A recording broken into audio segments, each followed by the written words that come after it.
Hello, everyone. Uh, let's speculate a little bit on Magic the 30th anniversary, what the price is, print run, various scenarios, etc. Just kind of go through those real quickly from a point of a person who collects both sports cards and Magic cards. Um, I have a few thoughts. I've been kind of watching this whole M30 scenario unfold. It's been quite interesting, fascinating. It's everybody wants to see what the result will be. But I think going over and perhaps logically reasoning through some of the scenarios that can arise from M30 is the best way to kind of approach this. And let's try to think a little rationally. Um, I know there's a lot of emotion regarding this. I am myself am pretty negatively against this M30 product. It's I think it's pretty insane. Um, so much negativity amongst collectors, even for folks who most likely, I mean, most of us do not own Power 9 cards or reserve list cards. Some of us do. I own just a small selection from my childhood. I don't invest or buy. It seems like I missed the window. And I feel like I still might. Although with prices coming down, it's possible that I might be able to acquire a couple of those cards in the future. But yeah, let's talk about it real quick. The reserve list cards that I own, the big one being Lion's Eye Diamond and probably excellent in near mint condition, I would guess. Probably grade 6 or 7 if I sent it off to PSA. But let's talk about the price point of 30th edition first. Just that $250 price point that everybody is kind of raving about, um, and why it can't be much lower and why it can't be higher than that. From a logical point of view or my reasoning. Um, so why can't it be higher? If it's much higher than what it is now, then in comparison to the actual cards, the authentic Power 9 from Alpha Beta Unlimited, um, it's going to be very difficult to justify that purchase price at $250. Say if it were $400, I think it would be very difficult to justify a purchase of that card at $400, or of those packs at $400, just because again that would make the real thing more attractive the higher you go with that price point. Um, and why it can't be lower? If it was lower, then the demand for it is going to be too high, and it will flood the market with these cards. Um, and if it were lower, then what would the price be if it were lower? Let's think about that. If it were lower, um, based off of the most expensive thing that Magic has sold previously, which is Double Masters collector boosters. Those are $100, and secondary market, those are even higher. Those are what, $200 boosters, something like that. They're definitely more than 100, whatever they released at. Um, Sealed product does appreciate over time. It gets more expensive. Wizards is looking at it like, why the heck are we selling this for $80 a box when in 20 or 30 years, folks are going to pay $2,000, $3,000? They're just skipping to the end here. In a way, they are taking a lot of that potential profit to be realized or to be gained by sitting on these cards and storing them, etc. And if Power 9 goes up to, say, 2020 levels and a lot higher, then $250 is going to look like an absolute bargain, right? If it was, say, if prices doubled, would $250 be the price point? No, it would probably be higher than that. It could be $500 a pack. Just absolute insanity if you think about it a little bit more. If you think about um, what the possible prices on this product could be.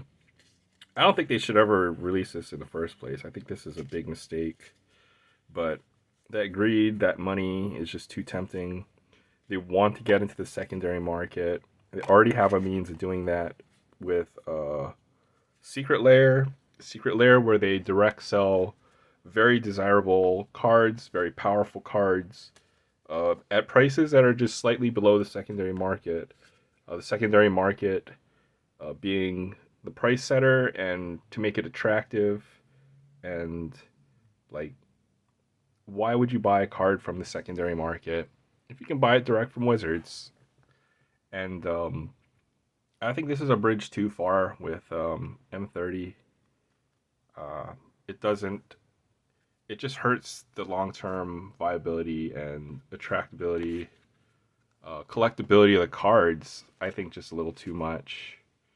And yet they will continue with it because, in reality, even though whatever I think, I don't think the effects of that will um, are unknown, right?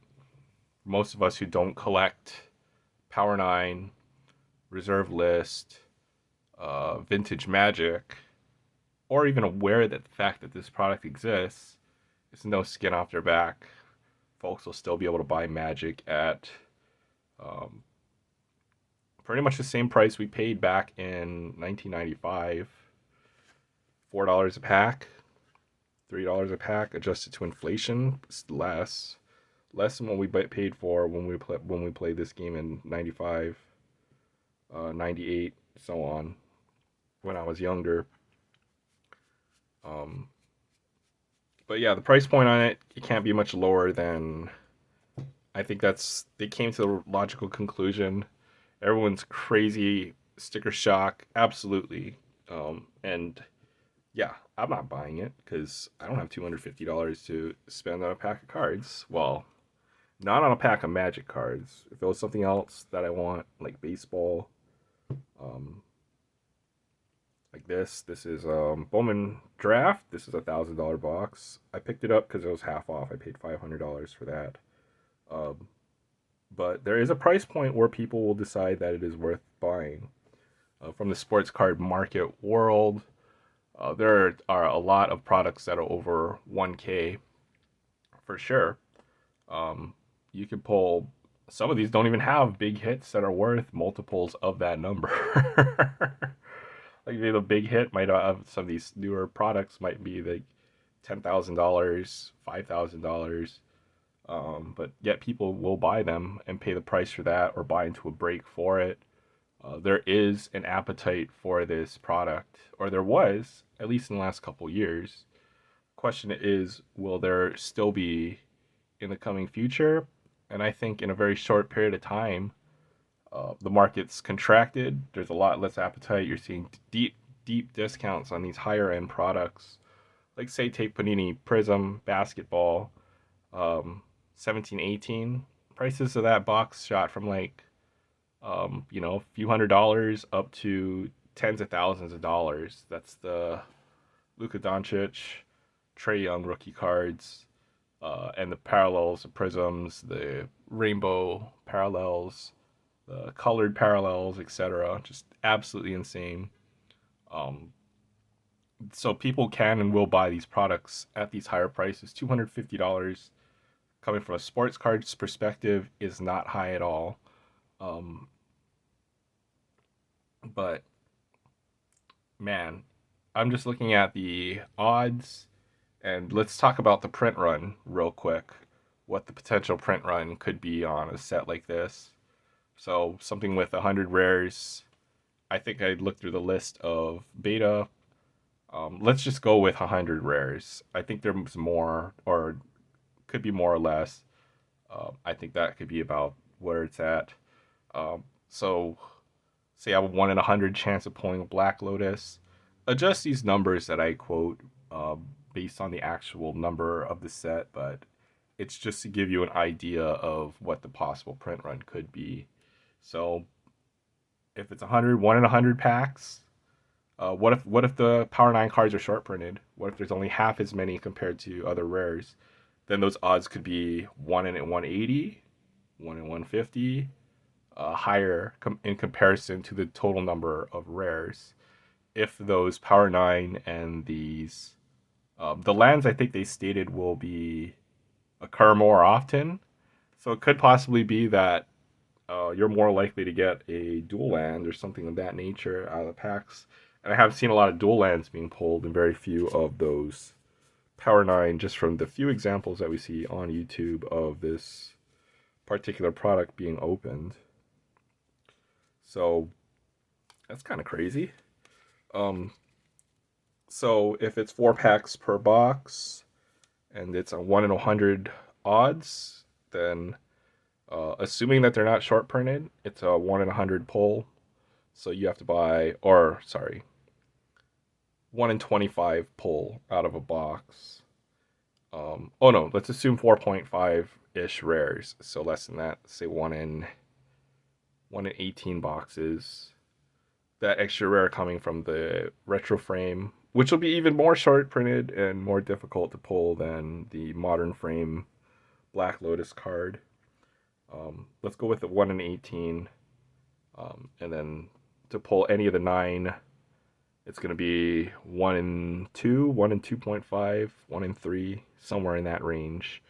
So you'll have to buy $3,000, anywhere from $2,000 to $3,000 worth of product to get a 66% chance, which is your odds probability if you buy equal to the number of packs or something like that, right? If you buy 100 packs and they're 100 rares, you'll have a 66 chance of pulling it within 100 packs. I think that's how probability works. But yeah, you can check the math. Let's just go with these numbers and continue on with that conversation. So at that point, that's why the price can't be much higher, because you know, if you're buying enough stuff to purchase the real thing or have very good chance of pulling it, plus all the other stuff that you get with it, like you're likely to pull other cards, other reserve lists, non-reserve, desirable non-reserve list cards, dual lands, etc. And the EV would exceed in that case. But the number remains very high, right? It's going to be, at some point, the actual real cards are going to be as attractive to pull or to just purchase versus buying Magic the 30th. Now let's talk about the print run. So some of the higher end basketball or sports card sets, like if you buy something like National Treasures, everything is numbered to like something really low. It might be 15 or less. That might be flawless. Don't quote me on those numbers. I don't buy too much high end stuff or Panini stuff in general, just since I'm in baseball more. But yeah, something super high end like Topps Diamond Icons, everything numbered to 25 or less. These products being very similar in price point, let's just assume that everything is 4 times as common in that rare slot, right? Something like National Treasures is 8 cards per box. Let's just quote unquote say those all rares. So ignore commons and uncommons for the purpose of this video. And something like that is like, what's the appetite for the amount of people who buy that?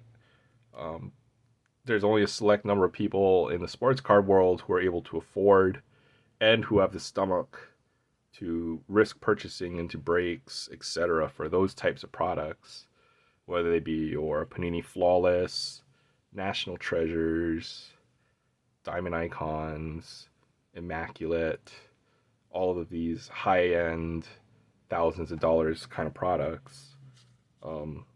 Let's just assume the appetite is the same in the Magic world for something like that, even though it's not. I don't think it is. Just sports cards is an entirely different animal, and I think the appetite for these high end products is already there, just because it's been shown that people will pay those prices for these cards over the past few years, even in previous years. Just pulling out some sleeves here.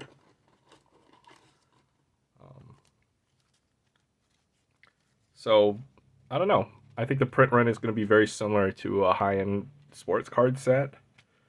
Maybe a few hundred sets. And I think even less than that. I think it's going to be like maybe 100 sets.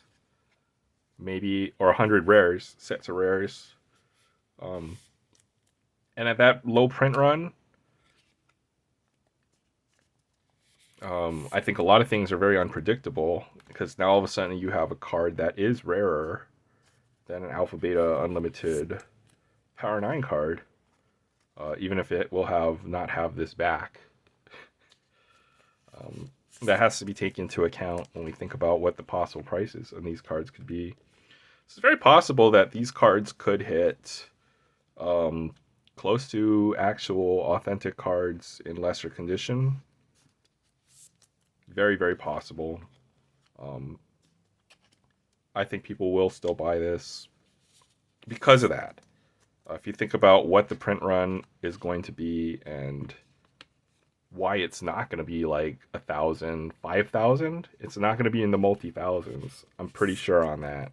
Just there's not enough people with the money, I think, to be able to purchase that. And I could be completely wrong with that assumption, but I don't know. I don't buy it. I don't believe it until um, people show me the numbers. All I know is I'm not buying it now, and I wouldn't buy it if they reoffered it. If they offered a 35th edition, say if 30th edition sells out, secondary prices are multipliers of the real original cards because of the rarity, the collectability within the community is that. Would I buy it in a 30th edition? No, no, heck no. And the reason for that being is the way that they water down their products. The rug pull is real with Magic products, okay? Let's look at anything second that has come out second in these last 3 years, okay? And it's a remastered set. Dominaria remastered is not going to be as good as Time Spa remastered. Double Masters 22, rug pull. Okay, Double Masters 22, while it's still a great product, is not on the same caliber as Double Masters, the first set. Let's all the other things. Commander Legends 2, Jumpstart Dominaria, rug pull. I'm telling you, the rug pull is real. If these things shoot to the moon, I would not buy the second version of it. One, the second version of it prints either additional versions of the card or cards very similar to it, and there's going to be a lot more based upon the success of the first one. So these products are not for me. They're for another kind of collector. If you have that stomach, you can stomach and tolerate that kind of risk. More power to you. But I just don't see it. Even as somebody who spends, thousands of dollars on sports cards, Magic cards, I own close to 100,000 cards, if not more than that at this point. Still not for me. Still can't do the stomach tolerate that $250 price point. But others will, and they may succeed. Um, Either way, we all lose, I think. Wizards loses. They just lose the goodwill of the fans, the collectors, the average collector like myself, who does have a large collection. They lose the collection. They lose the goodwill of average players. Average players who just have collections and could hope that their collection someday might be worth money. Or that they can pass these on to um, their children or their relatives, etc. It just hurts everything that people like about Magic from a collector's point of view. Um, for the actual people who play the games or play the game, I play the game. I love Magic, love Commander, love what it's done for the game. Again, these cards aren't even legal in tournament play, so why not go online to unknown website out there and purchase yourself your own Magic 30th edition, 30.1 edition, and pay the price of one pack to get every card you want in that set. But that's my thoughts on Magic 30th. Some of the possible scenarios that can come out from, depending on how people decide to purchase this product. There's no, I don't think there's any clear cut winners or losers. It could be spun either way. Even Wizards doesn't sell any of this stuff. they still can win. And vice versa for the collectors. If nobody buys this stuff, we all still lose. But yeah, that's my rant on 30th edition. Thanks for listening. Thanks for watching.